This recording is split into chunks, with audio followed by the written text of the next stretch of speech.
It's personal between me and you, and I'm going to do you some serious harm, you big stiff idiot.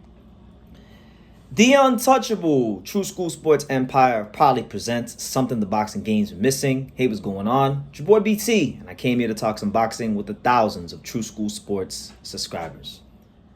All right, so the next fighter in our prospect review video series, and he barely qualifies as a prospect because really he's 3 fights above the limit I like to use for these fights. I don't like to talk about fighters with 10 fights or less, but he was ranked in the 140 rankings. Now he's not ranked in the 140 rankings, and he's still, to a lot of people, unless you watch like these overtime boxing cards, he's still relatively unknown to a lot of the boxing world. So in that regard, he still is a bit of a prospect. But that man right there, Kurt Scoby, yes, 13-0. 11 knockouts, just an athletic freak. Let's talk about him. So, Kurt Scoby right now, as it stands, let's get into his career, right?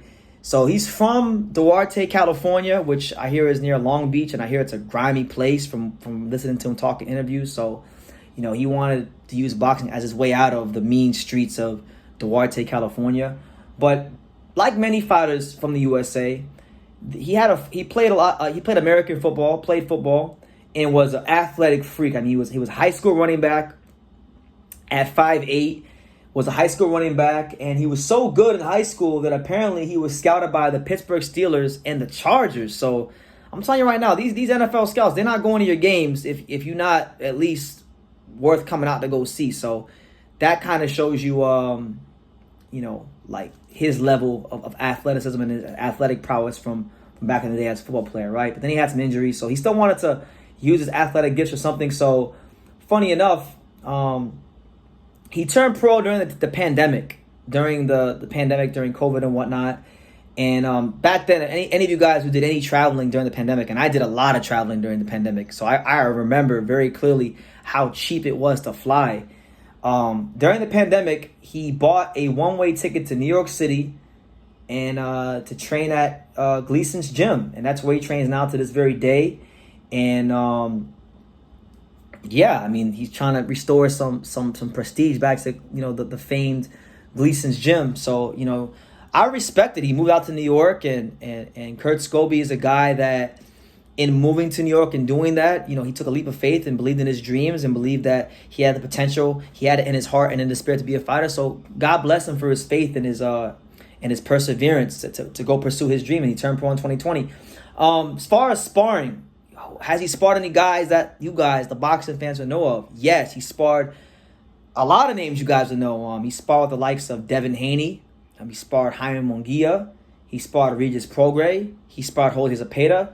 And he sparred Ivan Redkach. So Kurt Scoby is getting that kind of work in the gym that's going to level him up to keep him sharp as a professional fighter as he begins to enter the title contention at 140.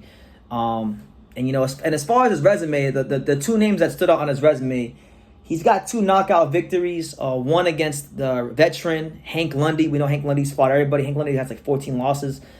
But that's still a good win for him on his resume at that stage of his career. He has a knockout victory over him. And then he has a win over South Florida journeyman Raul Chirino. And Raul Chirino, he's been used as an opponent for a lot of fighters. I remember Brandon Figueroa fought Raul Chirino in his 10th pro fight and stopped him. So those are the 2 names that I really was the most familiar with. So that's my take on Kurt Scoby. As far as his style, the way he fights, he kind of reminds me of like a more polished Brandon Glanton, has an Anthony Yard type of physique. So think somebody who's think of fighters that are like really muscular bound, stocky, short, compact for the weight, but have a lot of explosiveness, a lot of hand speed. That's kind of the guy he strikes me as, Kurt Scoby. So I would say if he's a more polished Brandon Glanton, he leans towards someone that fights a little bit like Anthony Yard, same frame, same attributes.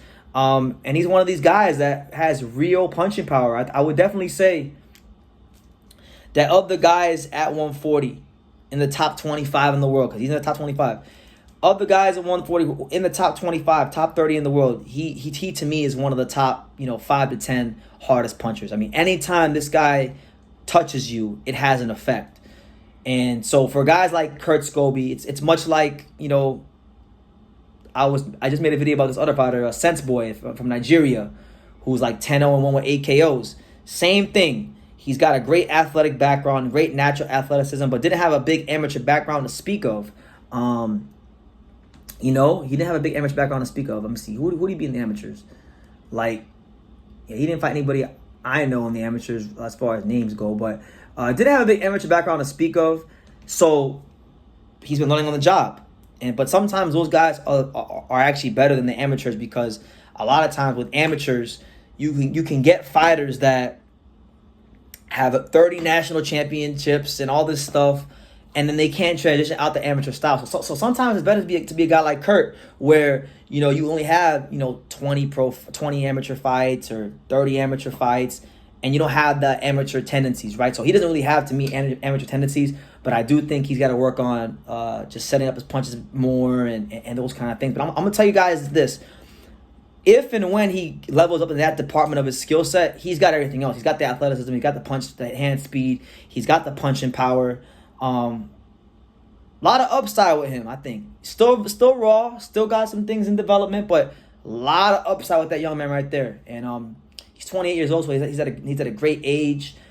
He's promoted by Lou DiBella, DiBella Entertainment, who we know has a lot of connections in this boxing game. So I'm sure as he continues to win fights and level up in the ring, Lou DiBella will do his part to get him in the ring, as he's done for many fighters in the past, and he'll get his shot at glory sooner rather than later. So that's my synopsis on Kurt Scoby. Let me know what you guys think. If you guys got anything of value to add about Kurt, leave them in the comments down below. Make sure you guys take the time to subscribe. And like I say in every single one of these videos, you can love me or you can hate me, but I'm just a kid from Daniel. So until next time, take care, guys. Thank you for watching another video on the untouchable True School Sports Empire. For more great boxing content just like this video, click right here and make sure you subscribe. Much love from sunny South Florida.